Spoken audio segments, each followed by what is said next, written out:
Welcome back. Now it's time to move on to the eyebrow coverage. I like to start off by applying an alcohol-based product, either rubbing alcohol or hand sanitizer to my eyebrows.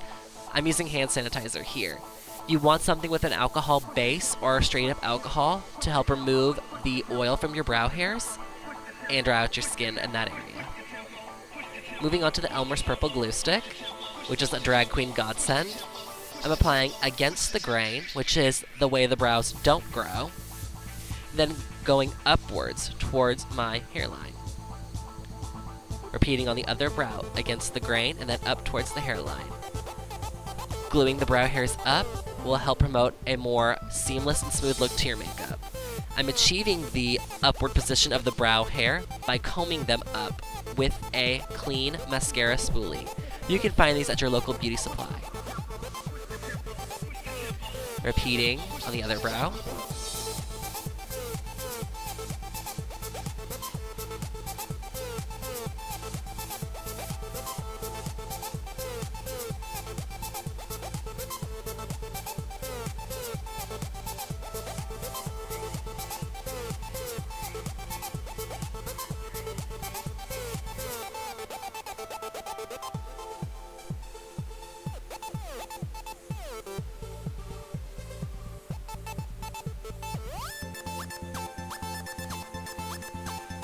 I am now applying my second layer of glue, going upwards.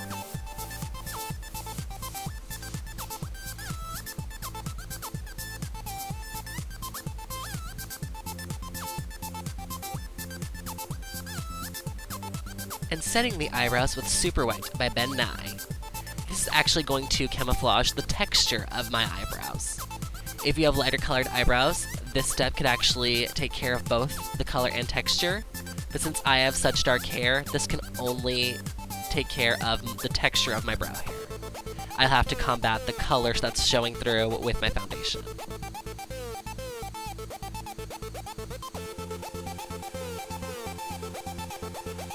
Now I'm using my third and final layer of glue, again going upwards.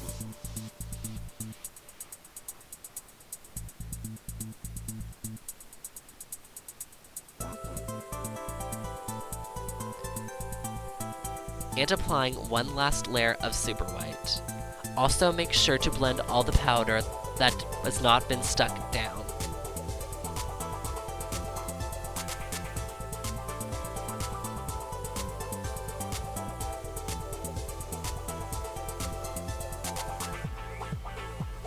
Alright, as you can see, the brows are ready for foundation.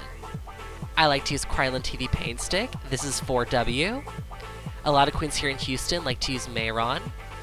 I don't have a problem against Mayron, I just prefer Krylon because it's a lot thicker and it does not feel greasy. As you can see, I'm applying the 4W to the perimeter of my face and down my neck.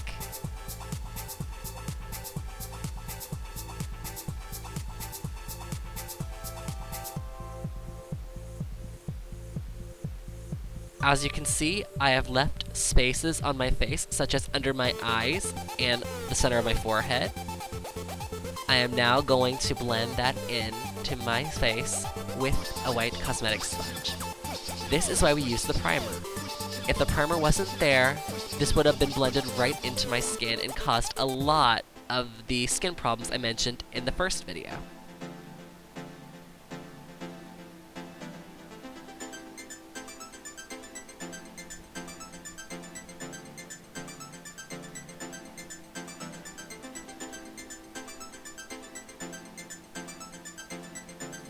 Using 1W by Krylon, I'm actually going to go into all the negative space I have left.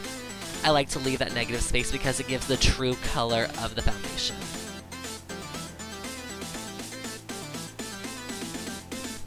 Now I know what you're thinking.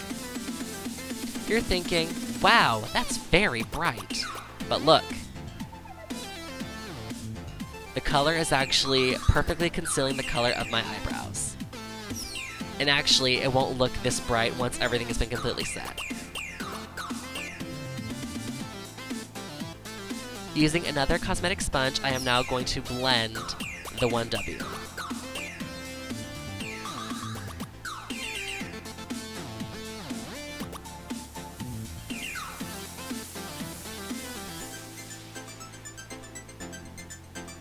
I like to blend using a dabbing motion and not smearing. If you were to tap and then pull, you'd be moving the foundation in a much quicker way and leaving patches all over your face. I'm now going back in with the sponge that had 4W on it, and one more clean makeup sponge to help the blend look even more seamless. Now I'm using the 4W sponge to carve out my nose. My nose contour is the biggest pain for me, and the foundation is done. Setting my highlight with a mix of LA colors, light and super white. After a little more blending. I like to apply my powders, with a powder puff. It gives the right amount of powder to the areas where I need it.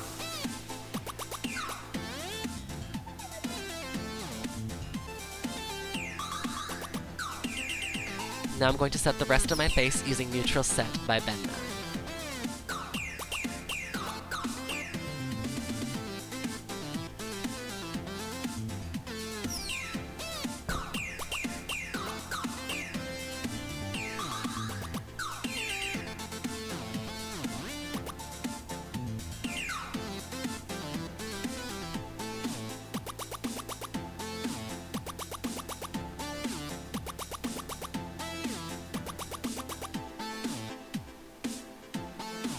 Now it's time to dust all that powder away using a big, fluffy brush. As you can see, both my beard line and my eyebrows are completely concealed. Next up is contour, brows, and eyes. Stay tuned, everybody!